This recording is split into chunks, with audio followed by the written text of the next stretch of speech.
Hey everyone, this is Mr. Everything, and today I wanted to show you what it's like having the original Apple Watch called the Series 0 or the first generation or the 2015 model in basically 2020.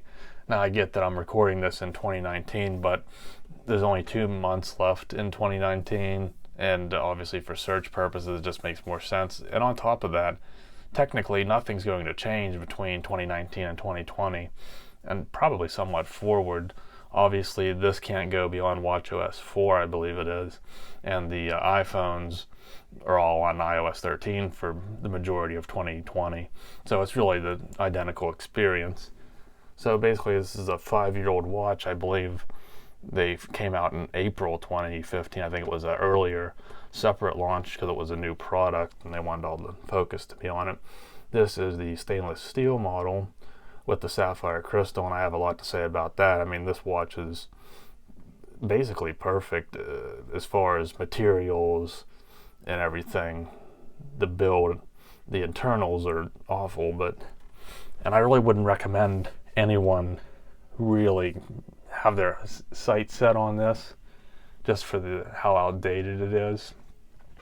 If you have one and you're just thinking about maybe still using it, or if you really don't want to spend much money or you want to get one for a kid or something, maybe, but I really think even a Series 1 or 2 is so much more capable. This was almost like a prototype because they probably weren't completely sure how well it would do, so they kind of didn't put the greatest internals in, and even though the materials basically haven't changed yet throughout up till Series 5, it's still basically the same.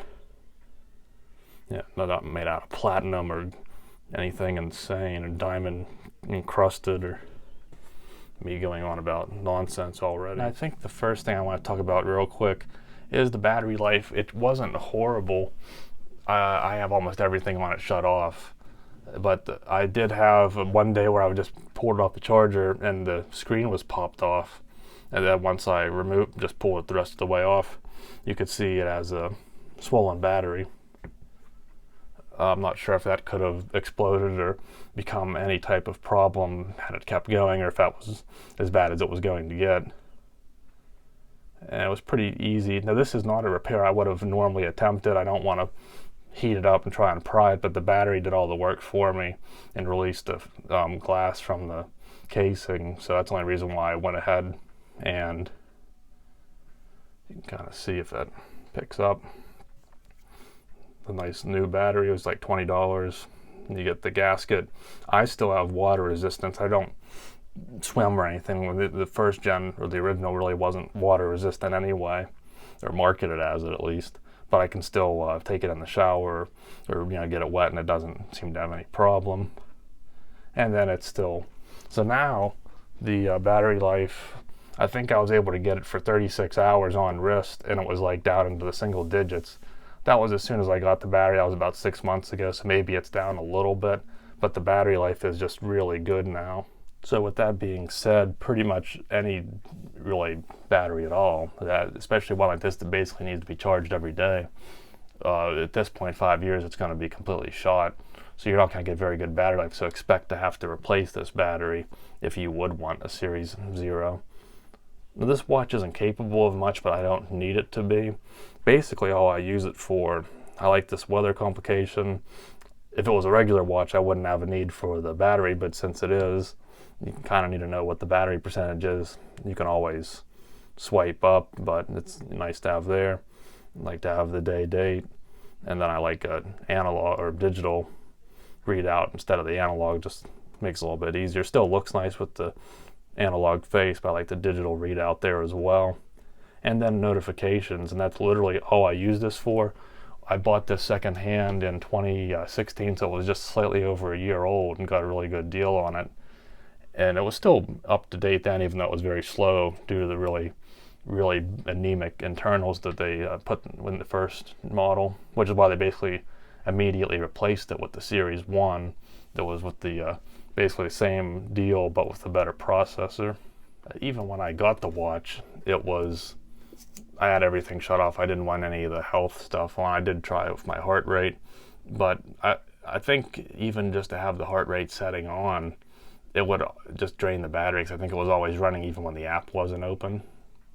So I shut that off too. You can see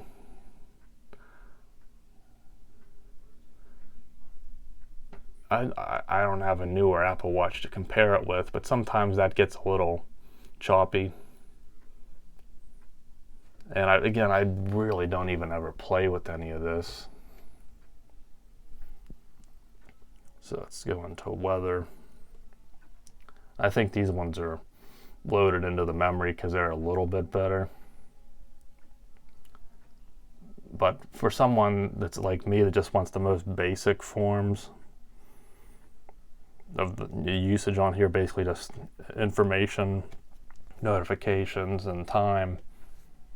And I guess a lot of the apps these days don't even work on here anymore.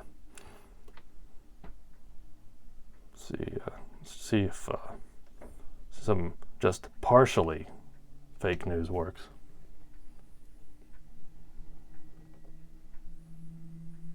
And you can see just the slowness. I'm not even going to show boot up. It takes literally at least 4 minutes to boot up.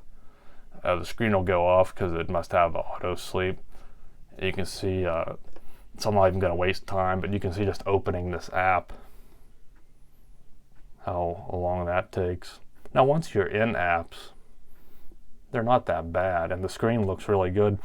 I assume because it's an OLED screen, I'm not used to looking at images, but like if I ever get like a Instagram notification or something when they show the image, it just always looks so crisp on this screen, even though I'm not sure how great the resolution is, just that OLED is very vibrant. Another thing I sometimes used it for was if I was listening to music on my phone and I had the watch on, I would go ahead and you could do play pause, or see, I don't have any songs on here either. I just controlled it through my phone. As far as notification, the speaker was good for that. I'm not sure if you can even listen to music through this. I don't think you can. You have to have, I believe, a Bluetooth headset or something hooked up to it. So let's go into the settings. I already had them preloaded. So you can see here. I'm not sure. I don't know if the newer iterations of watchOS still do this, but this was an improvement over the original. I guess you would say somewhat background management, which before this was even worse. You can see, I don't even know how there's any photos on here. So again, a lot of the things that the newer watches offer wasn't relevant to me. I hardly used any of the capacity. You can see the watchOS 4, I guess this is as far as you can update. Doesn't matter what iPhone you have. And then that's the model. And it's in great shape. Polish this. I use Mag and aluminum cleaner because I have it for my car. So I just get a little rag. I can get one more aggressive than this. And then put a little bit of that stuff on it, rub it. I'm sure you could do a better job, but I mean, it's just going to get scratched right back up. So it's now the coated, the space black, and the newer gold one, they don't have this. The coating is more scratch resistant. It doesn't really bother me because I like the look of raw stainless. Just looks more like a proper watch. The all black looks more like a sports watch because it just looks like all screen, and I personally like seeing the case. It's more of a look that you would expect from a traditional timepiece. You see, this is the old style. These ones had the serial number on it. They had that little service port in there. And I think the newer ones have the serial inside here. But really the most impressive thing for me is this screen doesn't have a single scratch on it after almost 5 years of use. And that really speaks volumes to the sapphire crystal. Now these are more likely to crack. I'm not sure why you'd be dropping your watch if you have a good band on it, especially a first party Apple band. There's no reason why it should ever fall. Maybe if you really, really hit it hard up against something, it might crack because sapphire is more brittle. But as many times as I've hit stuff with this, I've never put a scratch in it. This probably isn't the safest thing to do through the viewfinder, but again, there's just no, that won't scratch. You can see some smudges. Then you go back and there's not a scratch in it. Now, something sharp doesn't seem to do. I think it's more of an abrasive. Like if you put this on sandpaper, it'd surely scratch it somewhat, but that's not a practical everyday situation.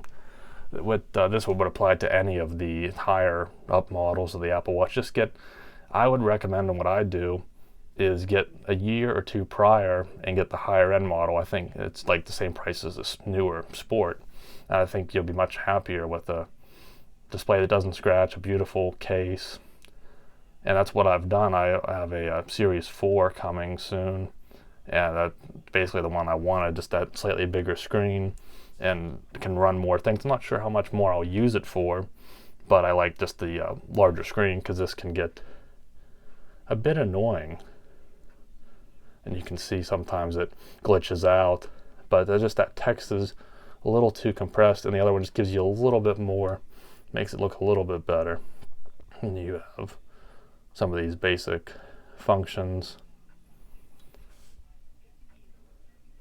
And I could keep going, but I'm not sure how relevant it is. One thing I do like is that all the bands are still backward compatible.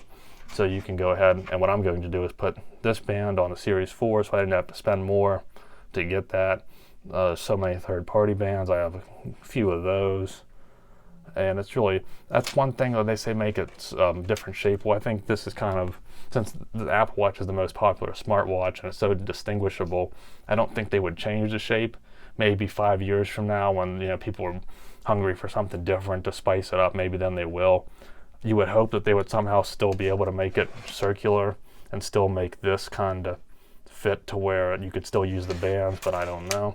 It's really quite impressive that 5 years in you can still use this band from 2015 on all of them without any issues at all. Now, unfortunately, this video might not have shown all that much, but that's because I just simply don't use it for that much, and it's certainly not capable of that much. But what it does do for a piece of technology that was so anemic, again, single core, just outdated software, the fact that 5 years later it can still be used for time, which it certainly should be, and for notifications and the weather widget, and you could put a couple other whatever you want there if you wanted to do activity. But those are features that I don't care about. So for me, that's why I'm still kind of positive it still gets the job done. But with that being said, I wouldn't recommend it. I would recommend Series 1, 2, or really anything newer. But if you're looking for something cheap, you don't have the money, again, I would still probably go, if anything, but this one particularly, unless there's for some reason you really that's the one you have or you have the opportunity to get.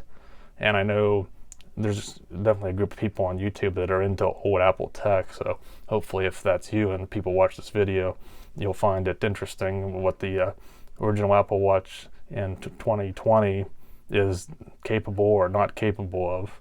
But it's still around, and with the new battery, it did a good job. But I am looking forward to getting the Series 4 now. So thanks for watching, and you'll see me in the next one. Have a good one.